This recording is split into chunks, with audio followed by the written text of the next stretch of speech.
Hello. आज शुरू करते हैं। 7 से विभक्त होने का नियम। कोई संख्या 7 से विभक्त कब होगी? वही कोई दी गई संख्या है, तो अगर हमें जांच करनी है कि वो 7 से विभक्त कब होंगी, तो हम क्या करेंगे भाई, दी गई संख्या के इकाई का अंक उठा लेंगे, उसका इकाई का अंक क्या है, और उसका इकाई का अंक का 2 गुना कर देंगे। जो जिस संख्या को आपने दिखाना कि वे 7 से पूर्णतः विभक्त है कि नहीं है, इकाई का अंक उठाया और उसका क्या कर दिया, 2 गुना कर दिया। अब आप क्या करेंगे, तो जो उस संख्या का शेष भाग बचेगा ना, उसका अंतर उसका अंतर उस इकाई के अंक के 2 गुने से कितना होना चाहिए, 7 का गुणज होना चाहिए या फिर 0 होना चाहिए। देखो, दी गई संख्या की इकाई के अंक के 2 गुने और दी गई संख्या के शेष भाग के बीच का अंतर 7 का गुणज होना चाहिए या वह 0 के बराबर होना चाहिए, तो वो संख्या 7 से पूर्णतः विभक्त हो जाती है। जैसे एग्जाम्पल है 798। आपने देखना है कि 798 7 से पूरी तरह से विभक्त हो रहा है कि नहीं हो रहा है। तो इसका इकाई का अंक कितना, 8 है। तो इकाई का अंक का हमने क्या कर दिया, यहाँ पर 2 गुना कर दिया, तो कितना आ गया, 16 रख लिया हमने अपने पास। अब दी गई संख्या का शेष भाग क्या बचेगा, तो 8 तो इकाई का अंक हमने ले लिया है, शेष भाग क्या बचा, 79 79। अब जो आपका शेष भाग है ना, उसका इकाई के अंक जो आपने दोगुना किया है उससे डिफरेंस लेना है आपने। 79 माइनस 16 कितना हो गया, 63। तो 63 आपको पता है 7 9 63 होता है। तो 7 के पारे में, मतलब 7 का गुणज का मतलब है 63 7 के टेबल में आता है, तो 7 का ही गुणज हो गया। तो यहाँ पे क्या इम्प्लाइज हो जाएगा कि अतः 798 7 से पूर्णतः विभक्त हो जाएगा। ये रूल ऑफ डिविजिबिलिटी है, 7 से विभक्त होने का नियम। तो क्या करेंगे, सबसे पहले आप इकाई के अंक का 2 गुना करेंगे और जो शेष संख्या बचेंगी उसमें से क्या माइनस कर देंगे आप, जो आपने 2 गुना किया है यहाँ पर, और जो आपके अंतर आएगा, डिफरेंस आएगा, वो 7 का टेबल, मतलब 7 का गुणा जाएगा कोई, तो वो संख्या 7 से डिवाइड हो जाएगी। अब नेक्स्ट है 7वां नोट है आपके पास, 8 से विभक्त होने का नियम।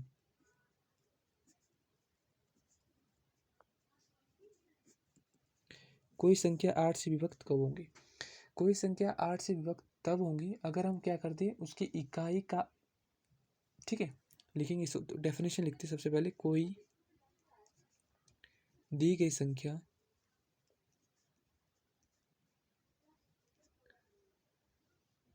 8 से विभक्त तभी होंगी, 8 से विभक्त तभी होंगी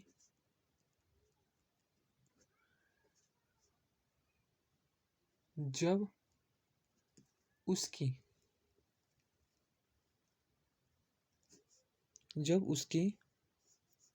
सैकड़ा,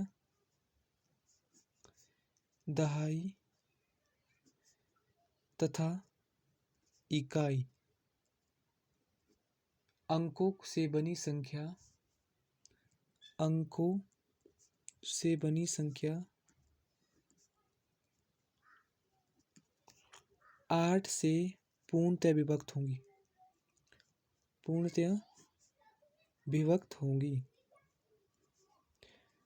ठीक है, अगर आपने देखना है कि कोई संख्या 8 से डिविजिबल हो रही है पूरी तरह से, नहीं हो रही है, तो आप क्या करेंगे, उस संख्या के सैकड़े के, दहाई के और इकाई के अंकों से मिलकर जो बनने वाली जो संख्या है ना, उसको देखेंगे क्या वो संख्या 8 से डिवाइड हो रही है कि नहीं हो रही है। अगर हो रही तो वो पूरी संख्या 8 से विभक्त हो जाएंगी। जैसे उदाहरण के लिए, एग्जाम्पल के लिए 3 5 7,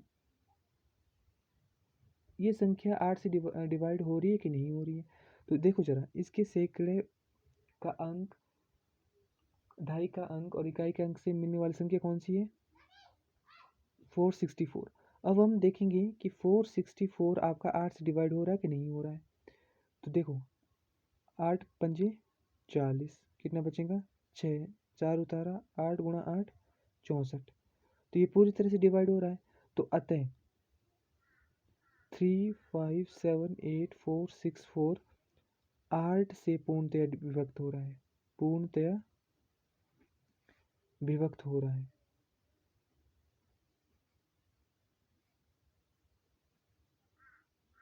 ठीक, तो ये संख्या 8 से पूर्णतया से विभक्त हो रही है।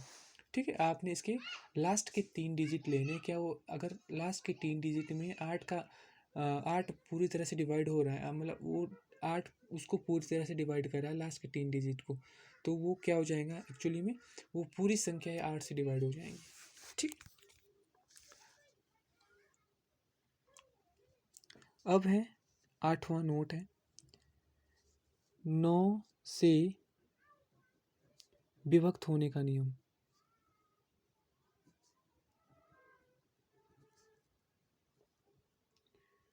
9 से विभक्त होने का नियम। कोई संख्या 9 से विभक्त कब होगी? ठीक है, कोई एक दी गई संख्या लिखेंगे आप, एक दी गई संख्या 9 से विभक्त होंगी, 9 से विभक्त होंगी जब उसके अंकों के योग से मिलकर बनी संख्या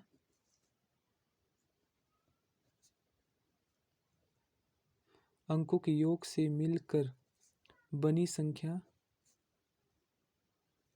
9 से विभाजित होंगी।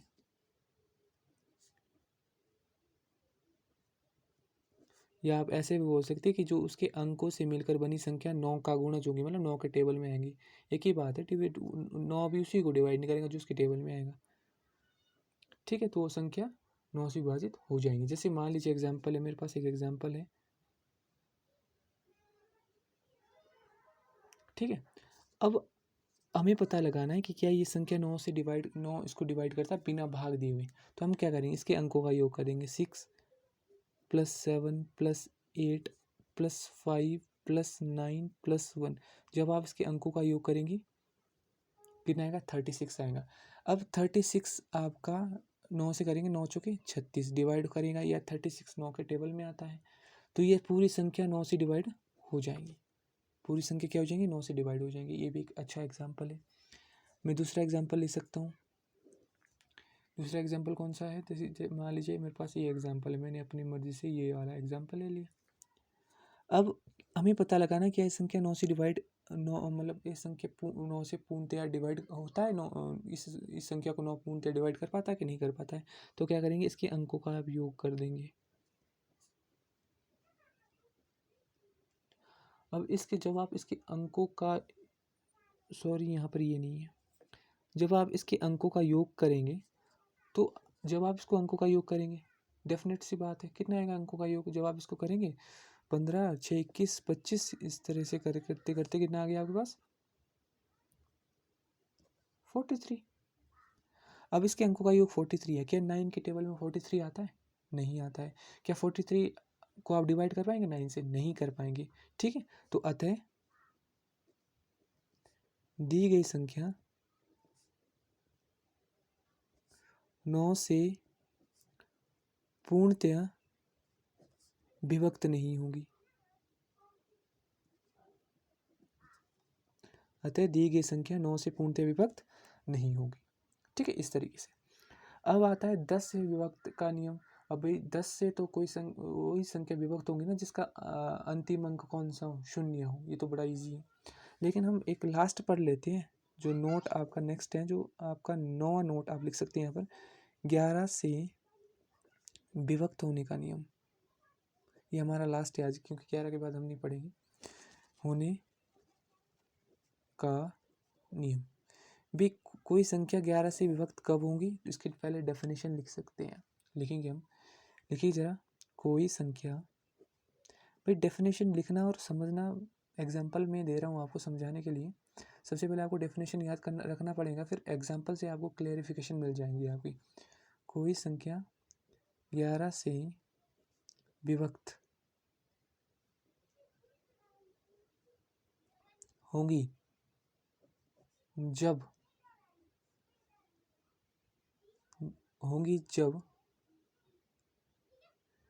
इकाई के अंक से बाईं ओर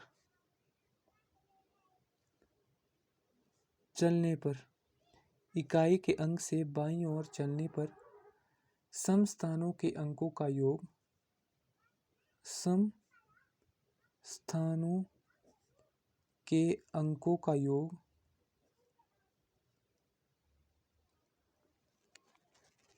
तथा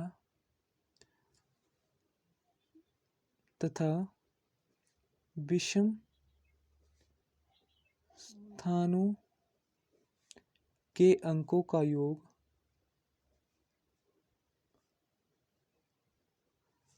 का अंतर 0 हो या 11 से विभक्त हो, 0 हो या 11 से विभक्त हो सकता है आपको ये डेफिनेशन समझ नहीं आई क्योंकि जब मैं आपको एग्जाम्पल से कराऊंगा ना तो आपको इजीली समझ आ जाएगा। मान लीजिए मैं एग्जाम्पल के लिया मैंने, मान लीजिए मेरे पास ये संख्या है। अब मुझे पता लगाना है कि ये संख्या 11 से विभक्त हो जाती है कि नहीं हो जाती। तो आप क्या करेंगे, सबसे पहले डेफिनेशन में कि कोई संख्या 11 से विभक्त होंगी जब इकाई के अंक से बाईं ओर, मान लीजिए बाएं आपका इधर होता है, लेफ्ट राइट होता है यहाँ पर। इकाई के अंक से इधर को चलना है आपने, इकाई के अंक से। अब इसका नंबरिंग करनी है 1 2 3 4 5 6 7। अब क्या करना है, सम स्थानों का योग करना है आपने। यहाँ पे लिख कर दिया आपने सम स्थानों का योग।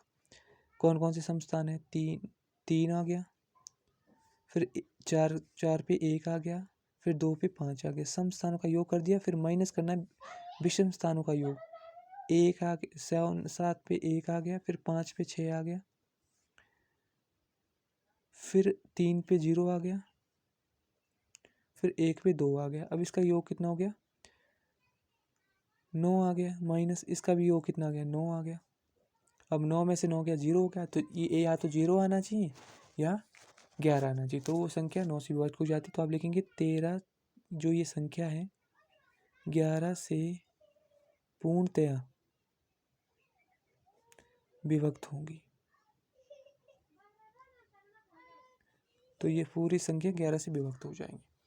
आप इसका स्क्रीनशॉट ले सकते हैं यहाँ से पूरी, अगर आप लिखना चाहते हैं इसको। देखो 11 से विभक्त होने का नियम मैं आपको दोबारा पढ़ा लेता हूँ कि कोई संख्या 11 से विभक्त होंगी जब इकाई के अंक से बाईं ओर चलने पर सम स्थानों के अंकों का योग तथा विषम स्थानों के अंकों का योग का अंतर या तो 0 होना चाहिए या कैसा होना चाहिए, 11 का गुणज होता नहीं या 11 से डिवाइड होना चाहिए। देखो ये इधर से चलना है आपने, इकाई के अंक से 1 2 3 4 5 6 7। अब सम स्थान कौन सा, जहाँ पे 2 आ रहा है ये भी सम हो गया, 4 वाला भी सम हो गया, 6 वाला भी सम हो गया। तो सम वालों का पहले योग करना है, फिर विषम वालों का योग करना है, उनका अंतर निकालना है। या तो आना चाहिए 0 या क्या आना चाहिए, 11 के टेबल में आना चाहिए। 11 मतलब ऐसी संख्या आनी चाहिए जो 11 को डिवाइड करे, तो वो संख्या 11 से डिवाइड हो जाएंगी। ठीक है, आई होप कि आपको ये वीडियो समझ आया होगा। Thank you.